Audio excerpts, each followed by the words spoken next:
ভিডিঅ'ৰ ডিছক্ৰিপশ্যনত লিংকটো দিয়া আছে, সেইটো লিংকত যদি আপোনালোকে ক্লিক কৰে আপোনালোকে ডাইৰেক্ট এইটো পেজত আহি যাব।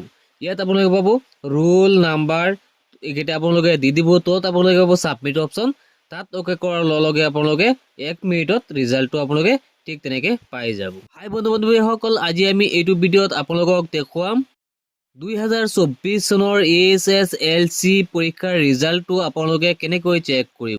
AHSLC পৰীক্ষাৰ ৰিজাল্ট চেক কৰাৰ বাবে আমি অতি সহজ দুটা পদ্ধতি আপোনালোকক দেখুৱাম। গতিকে আপোনালোকে ভিডিঅ'টো অলপো স্কিপ নকৰিব, আৰু যদি কোনোবা আমাৰ ভিডিঅ'টোত নতুনকৈ আহিছে তেনেহ'লে আমাৰ চেনেলটো ছাবস্ক্ৰাইব কৰি ৰাখিব, আৰু যদি ফেচবুকত চাই আছে তেনেহ'লে আমাৰ পেজটো ফ'ল' কৰি ৰাখিব। লগতে আমি প্ৰচেছটো আৰম্ভ কৰোঁ। আপুনি আপোনাৰ হাতত থকা মোবাইলটোৰ পৰা প্লে ষ্ট'ৰত আপোনালোকে এটা এপছ ডাউনলোড কৰিব। চেভাৰ ৰিজাল্ট এটা এপছ আছে, এই এপছটো আপোনালোকে ডাউনলোড কৰি ল'ব। ডাউনলোড কৰাৰ পিছত এনেকৈ আপোনাৰ মোবাইলত এনেকৈ অ'পেন হ'ব। ইয়াত আপোনালোকে দুটা অপশ্যন পাব, কাৰেণ্ট ইয়াৰ ৰিজাল্ট, তলত আপোনালোকে পাব প্ৰিভিয়াছ ইয়াৰ ৰিজাল্ট। এই অপশ্যনটোত আপোনালোকে অ'কে কৰিব। এই তলৰ অপশ্যনটোত যদি আপোনালোকে অ'কে কৰে, ইয়াত আপোনালোকে 16ৰ পৰা 2022 লৈকে ইয়াত আপোনালোকে চাব পাৰিব। আমি এতিয়া যিহেতু 2024 চনৰ ৰিজাল্টটো চাম, ইয়াৰ বাবে আমি কাৰেণ্ট ইয়াৰ ওপৰত যিটো অপশ্যন আছে সেই অপশ্যনটোত আমি এতিয়া ক্লিক কৰিম। ওপৰৰ অপশ্যনটোত ক্লিক কৰাৰ লগে লগে ইয়াত আপোনাৰ মোবাইলটোৰ ৰেজিষ্টাৰ নাম্বাৰটো বিচাৰিব। যিহেতু আমাৰ ৰেজিষ্টাৰ নাই, এতিয়া আমি এইটো ৰেজিষ্টাৰ কৰিব লাগিব। মোবাইল নম্বৰটো দিব, আপোনাৰ নিজৰ নামটো দিব, মোবাইল নাম্বাৰ নেমটোত দি আপোনালোকে নাম্বাৰ ৰেজিষ্টাৰ কৰিলে। তাৰপিছত আপোনালোকে কাৰেণ্ট ইয়াৰ ৰিজাল্ট যিটো আছে ইয়াত আপোনালোকে অ'কে কৰিব। ইয়াত আপোনালোকে পাব AHSLC exam result 2024 to be announced soon. অতি সোনকালে ৰিজাল্টটো দিব, আৰু ৰিজাল্টটো দিয়াৰ লগে লগে আপোনালোকে ইয়াত অপশ্যন কেইটা পাই যাব।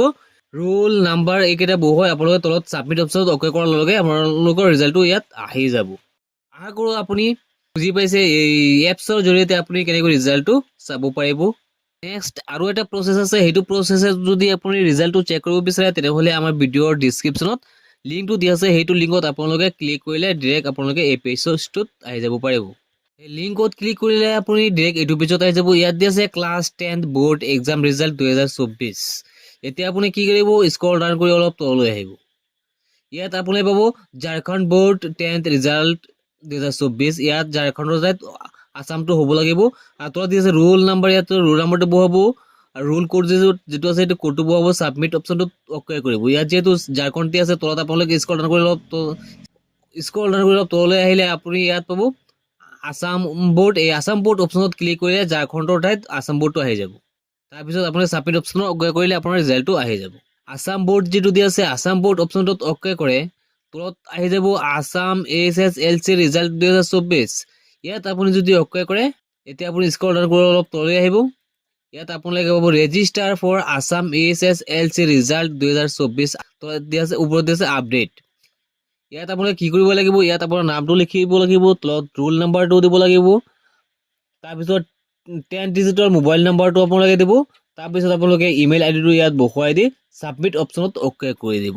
এইখিনি ছাবমিট কৰি থোৱাৰ পিছত যেতিয়া ৰিজাল্ট দিব, ডাইৰেক্ট আপোনাৰ ইমেইলত বা মোবাইলৰ জৰিয়তে SMS ৰ জৰিয়তে আপোনাৰ এই ৰিজাল্টটো জনাই দিয়া হ'ব। আশা কৰোঁ আপুনি বুজি পাইছে। আজিৰ ভিডিঅ'টো এইখিনি আছিলে। লগ হ'ব নেক্সট ভিডিঅ'ত।